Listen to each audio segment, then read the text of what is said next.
Hello guys. दोस्तों last time हमने एक वीडियो आपके साथ में शेयर किया था जिसके अंदर हमने दिखाया था कि कैसे एक कॉन्ट्रैक्टर ने जो है लेआउट के अंदर इतनी बड़ी मिस्टेक कर दी जिसकी वजह से पूरा जो प्रोजेक्ट है वो तहस नहस हो गया। उसके अंदर कॉलम की जो पोजीशन है वो चेंज हो गई है। अल्टरनेटिव जो आप देखोगे वहाँ पे तो रिंग्स हमें देखने को मिल रही थी वहाँ पे। इसके अलावा जो कॉलम के अंदर जो ओवरलैपिंग है वो भी हमें 7 फीट तक की जो लेंथ के ओवरलैपिंग वहाँ देखने को मिले थे। तो उस साइट के ऊपर अभी हमने एक नया कॉन्ट्रैक्टर जो है उसको हायर किया है और आज हम उस साइट के ऊपर चल रहे हैं और वहाँ हम देखेंगे कि कैसे इस नए वेंडर ने जो है उस लेआउट को कैसे क्या बनाया है। क्या वो जो पुराना लेआउट था उस लेआउट को ठीक कर सकते हैं या उसके अंदर कोई चेंजेस हमें करने पड़ेंगे। प्लानिंग के अंदर कुछ वॉल्स को हमें शिफ्ट करना पड़ेगा क्योंकि अब जो कॉलम स्टील जो नीचे से फाउंडेशन से आकर के प्लिंथ लेवल तक आ चुके हैं उसके अंदर तो हम किसी तरह की कोई जोगलिंग वगैरह उसके अंदर नहीं करवाने वाले।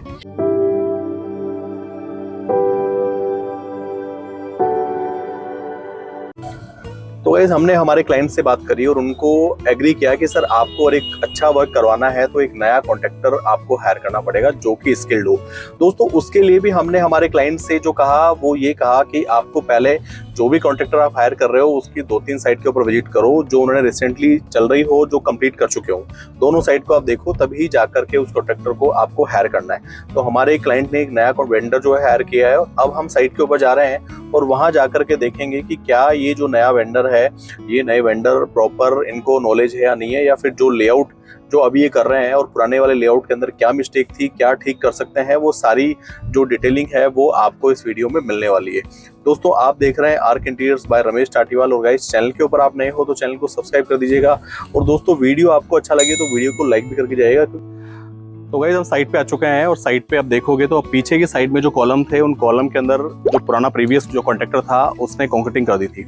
अब दोस्तों आपको यहाँ पे देखने को मिल रहा होगा कि यहाँ पे पीछे साइड में ये जो कॉलम है इस कॉलम के अंदर सबसे बड़ी जो मिस्टेक है वो हमें क्या देखने को मिल रही है कि पहले तो नीचे जो कॉलम है वो कॉलम में थोड़ा आगे आ जाओ तो आप नीचे देखते हो कि यहाँ पे सबसे पहले जो नीचे कॉलम के अंदर जोगलिंग की हुई है। मतलब पहले तो कॉलम के जो स्टील है उसको टिल्ट कर दिया गया है और देन उसके बाद में जो रिंग इसमें लगाई गई है आप देखोगे तो नीचे से जो इसकी हाइट है एक बार वो दिखाई राजू जी पास में आओ थोड़ा पास में ले आओ तो आप देखोगे तो यहाँ पे रिंग का जो हाइट है हमें कितना देखना 20 इंचेस के बाद में आपको यहाँ पे रिंग देखने को मिल रही है। मतलब नीचे के साइड में नीचे के साइड से पूरा यहाँ पे ये कोई भी इसके अंदर रिंग नहीं है। विदाउट रिंग जो है इस कॉलम को जो है यहाँ पे कास्टिंग कर दी गई है। इसके बाद में भी आप रिंग का जो स्पेस देखोगे यहाँ पे जो हाइट होता है हमारा हाइट का L/4 के अकॉर्डिंगली उसके अंदर स्टील का जो प्लेसमेंट है उसको किया जाता है।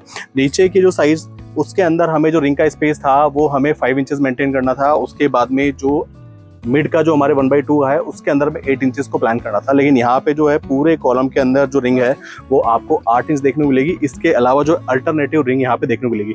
ऐसा ही नहीं सारे कॉलम के अंदर यही हाल है। मैं पीछे की साइड भी आपको दिखाता हूँ तो पीछे वाले कॉलम के अंदर भी यहाँ पे यही हाल आपको यहाँ देखने को मिलेगा। पीछे की साइड घुमा लो आप इसको घुमा लो। इस वाले कॉलम में भी आप देखेंगे तो यहाँ पे भी आपको दिखेगा नीचे के साइड से जो है रिंग इसके अंदर मिसिंग है। पूरा कॉलम के अंदर विदाउट जो है निडल वाइब्रेटर के यहाँ पे इन कॉलम को कास्ट किया गया है। जब हमने इनको आज डिसमेंटल करना स्टार्ट किया तो विद इन आवर ये पूरे जो कॉलम है वो डिसमेंटल हो चुके थे क्योंकि इसके अंदर जो कंक्रीट का मिक्स था वो भी प्रॉपर नहीं था। इसके अलावा जो है इसके अंदर जो है वॉइड वगैरह बिल्कुल भी नहीं किया गया क्योंकि इसके अंदर जो है निडल वाइब्रेटर को बिल्कुल भी यूज नहीं किया गया। पीछे वाले कॉलम में आप देखोगे तो उसके अंदर भी जो रिंग का स्पेसिंग है वो नीचे से जो है अराउंड आपके 15 इंचेस दिया हुआ है। मतलब नीचे पूरा बॉटम जो है उसके अंदर आपको यहाँ पे नीचे का रिंग का जो प्लेसमेंट है वो देखने को नहीं मिलेगा। आगे चलते हैं दोस्तों और आगे चल के देखोगे तो कुछ हमने नई स्टार्टर जो है इसको प्लान करवाया है। सेंटर वाला जो कॉलम है इसके अंदर भी जोगलिंग पूरी की हुई थी। जोगलिंग को भी हमने ठीक करवाया है और उसका प्लेसमेंट वापस ठीक करा करके इसकी एज इट इज पोजीशन के ऊपर इस कॉलम को लेकर के आए। आगे चलेंगे हम तो आगे वाले जो कॉलम स्टार्टर थे जो 6 इंची पूरे भरे हुए थे आप देखते हो कि यहाँ पे ये पूरी जो मार्किंग है 6 इंचेस के अंदर स्टार्टर भरे हुए थे उसको हमने वापस डिसमेंटल कराया और उसकी प्रॉपर एक्चुअल पोजीशन पे इनको लेकर के आए। दोस्तों सबसे बड़ी जो मिस्टेक है हमें देखने को मिल रही है कि नीचे आप देखोगे तो यहाँ पे एक लाइन डोरी पूरी बंधी हुई है और सामने का जो कॉलम है नीचे आता है देखो ये देखो दोस्तों यहाँ पे भी आप देखोगे तो ये जो पूरा कॉलम है उस कॉलम का स्टार्टर जो है ऐसे ही बिल्कुल टूट गया है क्योंकि इसमें भी बिल्कुल जो कंक्रीट का मिक्स था वो प्रॉपर नहीं किया गया। और आगे वाला जो कॉलम है उस कॉलम के अंदर तो इतना ब्लंडर इन्होंने मिस्टेक कर दिया है कि पूरा जो हमारा कॉलम का प्लेसमेंट है वो ही 1 फीट पूरा शिफ्ट हो गया है। मुझे आगे आ जाओ उधर से लो आप साइड से रोको देखो। तो गाइस यहाँ पे ये जो पूरा ग्रिड लाइन यहाँ मार्क की हुई है ग्रिड लाइन की जो कॉलम की पोजीशन है वो इस ग्रिड लाइन के अंदर होना चाहिए था। ये पूरा बाहर शिफ्ट हो गया है। दोस्तों आपका जो प्लॉट है हमें देखने मिलेगा, ये जो प्लॉट है तो टेपर शेप के अंदर है, लेकिन इसका मतलब ये नहीं है कि टेपर शेप के अंदर है तो आप ग्रिड लाइन से अगर वर्क करोगे तो आपके कॉलम की पोजीशन आगे पीछे नहीं हो सकती। लेकिन जो कॉन्ट्रैक्टर था उसको इस चीज़ की नॉलेज नहीं थी, वो लेआउट के बारे में समझते थे और उन्होंने अपनी जो मिशन है उनके भरोसे साइट को पूरा बनवाने स्टार्ट कर दिया। और उसकी गलतियां यहाँ पे देखते हैं कि कैसे ये कॉलम पूरा डिसमेंटल हमें करना पड़ेगा, मतलब इस पूरे कॉलम को हमें कर्टेल करना पड़ेगा, नए सिरे से इसकी पूरी फाउंडेशन को बना करके इस कॉलम को हम दोबारा इसकी पोजीशन पर लेकर के आएंगे। आइए दोस्तों, इसके अलावा भी एक बड़ी मिस्टेक यहाँ देखने को मिलेगी कि यहाँ पे आप देख सकते हो कि आपको दो जो फाउंडेशन है वो नियर बाई दोनों आपको फाउंडेशन यहाँ देखने को मिलेगी। इस फाउंडेशन की यहाँ कोई रिक्वायरमेंट नहीं थी, अननेसेसरी जो क्लाइंट का हमारा पैसा है उसको वेस्ट किया जा रहा है। इसके अलावा जो है आप देखोगे तो यहाँ पे आपको दोनों वॉल्स के बीच में एक एक्सपेंशन क्रिएट होता हुआ दिखेगा। आगे ले आओ थोड़ा मोहन जी। तो गाइस यहाँ पे आप देखोगे, इसको पास से दिखाओ थोड़ा, तो यहाँ से दोनों वॉल सेपरेट हो गई, यहाँ पे पूरा एक्सपेंशन क्रिएट होना स्टार्ट हो चुका है। मतलब ये पूरी वॉल यहाँ से ये धीरे धीरे गैप छोड़ देगी और दीवार यहाँ पे गिर जाएगी। फ्यूचर में अगर इसके ऊपर कोई वॉल हम बनाते हैं तो उसके अंदर 101% कॉलम के और जो दीवार है उसके बीच में गैप क्रिएट होगा और यहाँ पे क्रैक आना स्टार्ट हो जाएगा। तो अब इसको भी हमें प्रॉपर इसको ठीक करना पड़ेगा। तो दोस्तों, आप अपने घर के अंदर कंस्ट्रक्शन का वर्क करें तो सबसे पहले आपको एक अच्छे कॉन्ट्रैक्टर, स्किल कॉन्ट्रैक्टर की आपको जरूरत है। उसको आपको सर्च करना है, उसके एग्जिस्टिंग जो प्रोजेक्ट है उनको देखना है, उनको वॉच करना है, क्लाइंट से फीडबैक लेना है, उनके बाद में ही जाकर के आप नए कॉन्ट्रैक्टर को हायर करो। अदरवाइज इस तरह की जो मिस्टेक है आपके घर के अंदर भी हो सकती है और आपकी मेहनत की जमा पूंजी जो है वेस्ट हो सकती है। तो वही साइट से हम निकल चुके हैं और दोस्तों आपने देखा कि कैसे साइट के ऊपर जो है कितनी ब्लंडर मिस्टेक हो चुकी है। मतलब जिस कॉलम को जो है हम आधार मान करके हमारी बिल्डिंग का पूरा लोड उन कॉलम्स के ऊपर डालना चाह रहे हैं, कितना बड़ा धोखा जो है हमारे क्लाइंट के साथ में यहाँ पे हो रहा है। तो गाइस आपने देखा वहाँ पे कि वो जो कॉलम है उन कॉलम के अंदर नीचे आपको स्टील भी देखने को नहीं मिली होगी। दोस्तों पूरी बिल्डिंग का आप वजन जो है उसका वेट है आप कॉलम पे डाल रहे हो। आप सोचते हो कि हमारे बिल्डिंग के अंदर जो है हमने घर के अंदर कॉलम बना लिए हैं तो हमें किसी भी तरह की कोई टेंशन करने की जरूरत नहीं है।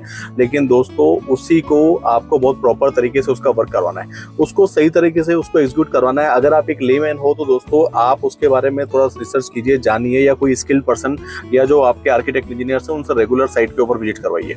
और अगर वो जो इंस्ट्रक्शन दे करके जाते हैं उन इंस्ट्रक्शन को आप सुनिए। ऐसा नहीं कि कॉन्ट्रैक्टर को बोल के जा रहे हैं, कॉन्ट्रैक्टर सुन रहा है और उसको अनसुना कर रहा है, उसको आपको भी साथ में सुनना है। क्योंकि कॉन्ट्रैक्टर अपनी लेबर पार्ट के सेविंग कर सकता है, उसको बचाने के लिए जो है वो इस तरह की गलतियां कर सकता है। वो सारी गलतियां जो है साइट के ऊपर देखने को मिली है।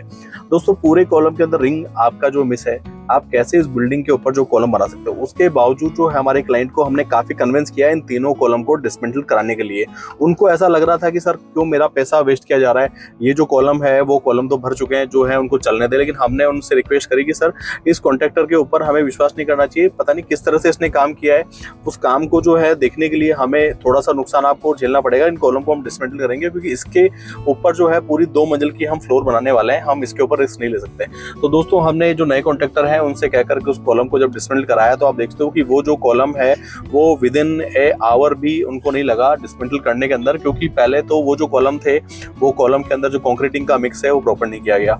दूसरा उसके अंदर जो विदाउट जो है निडल वाइब्रेटर के पूरे कॉलम कास्ट किए गए, तो उनके अंदर स्ट्रेंथ ही नहीं, तो उसको तोड़ने में बिल्कुल भी दिक्कत नहीं आई है। तो दोस्तों आपको अपने घर की मजबूती का ध्यान रखना है। उसको मजबूत का मतलब ये नहीं है कि आपने वहां पे एक अच्छा सीमेंट, आपने अच्छी कंक्रीटिंग, आपने वहां पे ठेकेदार को, कॉन्ट्रैक्टर को प्रोवाइड करा दिया, आपने बोल दिया कि सर ये सब मटेरियल मैं दे सकता हूँ, आप तो ढंग से काम करो।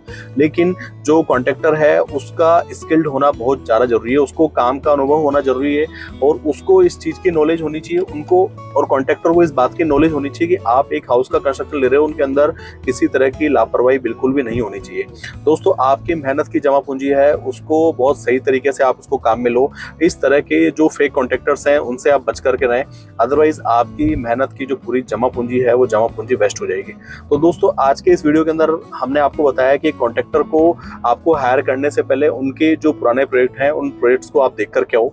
उनके जो क्लाइंट है उन क्लाइंट से भी आप बात करो, उनसे भी आप जानो कि भाई ये वेंडर कैसा है, किस तरह का था, कि काम करने में कोई दिक्कत तो नहीं आई अपने पास में, या फिर आपका कोई टेक्निकल कोई कंसल्टेंट रहा है तो उससे भी इसके बारे में आप जानकारी लो। तो दोस्तों अगर इन सब बातों का अगर आप ध्यान रखोगे तो आपके घर के कंस्ट्रक्शन में आपको बिल्कुल भी दिक्कत नहीं आएगी और एक अच्छे तरीके से, एक मजबूत तरीके से आप अपने घर की नींव से लेकर के और टॉप जो रूफ है उसको कास्टिंग कर पाएंगे। और दोस्तों अगर आपको ये वीडियो आपको अच्छा लगे तो वीडियो को लाइक कर दीजिएगा, और दोस्तों चैनल को भी आपने सब्सक्राइब नहीं किया है तो चैनल को सब्सक्राइब करके जाइएगा। Thank you guys, thank you for watching मी। जय हिंद, जय भारत।